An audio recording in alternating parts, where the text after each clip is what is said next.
Hello students, आज हम करेंगे क्लास 10 के एक्सरसाइज 5.2 का सेकंड क्वेश्चन। सेकंड क्वेश्चन हमारा है चूज द करेक्ट चॉइस। और इस सेकंड क्वेश्चन के दो पार्ट दिए गए हैं और दो पार्ट में हमें चार चार ऑप्शन दिए गए हैं। तो स्टेटमेंट के लिए जो ऑप्शन करेक्ट होगा उसको हम चूज करेंगे। तो आइए स्टार्ट करते हैं। तो फर्स्ट पार्ट में हमें दिया गया है 30th term of the AP.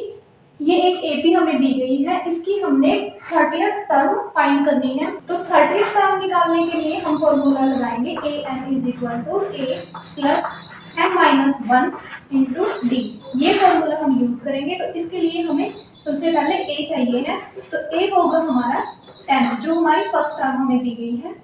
उसके बाद हमें चाहिए d और d हमारा होगा second term minus first term. तो सेकंड टर्म हमारी 7 है और उसमें से हम फर्स्ट टर्म को माइनस करेंगे तो ये आ जाएगा हमारा -3।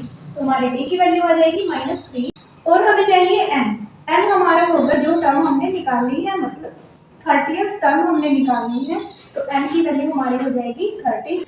अब ये तीनों वैल्यूज हम इस फॉर्मूले में पुट कर देंगे। तो a30 निकालना है, हमने 30th टर्म निकालेंगे तो उसमें हम a की वैल्यू पुट करेंगे जो हमारी आई है 10। उसके बाद n-1, n हमारा है 30 -1 करेंगे, ब्रैकेट बंद कर देते हैं। उसके बाद d पुट करना है, d हमारा है -3। इसको भी हम ऐसे ब्रैकेट में राइट करेंगे। तो a30 हमारा इसको सोल्व करने पे आ जाता है 10 प्लस 30 -1 किया तो आ जाएगा 29 -3 इसके इंटू में है तो इसको हम ऐसे राइट कर देंगे। आगे इसको सोल्व करते हैं, ये आ जाएगा 10। यहाँ पे हम माइनस साइन लगाएंगे तो मल्टीप्लाई करने के बाद आ जाएगा 87। अब इन दोनों के अपोजिट साइन है और अपोजिट साइन हो जाते हैं सब्ट्रैक्ट और ये आ जाएगा -77। तो हमारी 30th टर्म आ जाएगी -77। मीन्स हमारा जो सी ऑप्शन है वो एक करेक्ट ऑप्शन है। अब स्टार्ट करते हैं इसका सेकंड पार्ट। और सेकंड पार्ट में हमने फाइंड करनी है 11th term of an AP. तो जो एपी हमें ये दी गई है इसकी हमने 11th टर्म फाइंड करनी है। तो उसके लिए भी हम वही फॉर्मूला यूज करेंगे, an is equal to a plus n minus 1 into d. तो इस फॉर्मूले में पुट करने के लिए जो वैल्यू हमें चाहिए होगी वो होगी a, n और d। ये तीनों वैल्यूज हमें चाहिए। तो सबसे पहले a होती है हमारी फर्स्ट टर्म जो कि हमारी -3 दी गई है इस एपी में। उसके बाद है n जो टर्म हमने निकालनी है, हमने निकाली है 11th टर्म, तो n की वैल्यू हमारी होगी 11। उसके बाद आता है d होता है डिफरेंस। सेकंड टर्म में से हम फर्स्ट टर्म को माइनस करेंगे तो सेकंड टर्म हमारी है -1/2।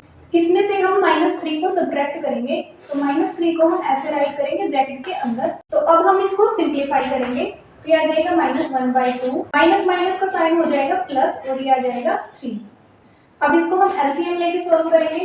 एलसीएम आ जाता है हमारा 2 और नोमिनेटर में आ जाएगा -1 प्लस 6 और इसको सिंप्लीफाई करने पे आ जाएगा 5/2। तो ये तीनों वैल्यूज हम इस फॉर्मूले में पुट कर देंगे। तो हमने 11th टर्म फाइंड करनी है तो हम राइट करेंगे a11 is equal to a की वैल्यू हमारी है -3 प्लस n-1 है तो n की वैल्यू हमारी है 11 -1 इंटू डी करना है और डी की हमारी वैल्यू है 5/2, वो हम यहाँ पे पुट कर देंगे।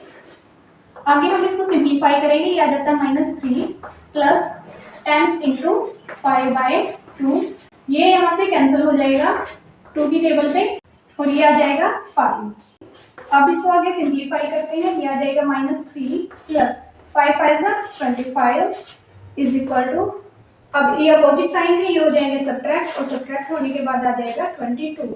तो हमने फाइंड करनी थी 11th टर्म और 11th टर्म की वैल्यू आई है 22। तो इन ऑप्शंस में से 22 हमारा बी ऑप्शन है, तो ये करेक्ट ऑप्शन आ जाएगा हमारा।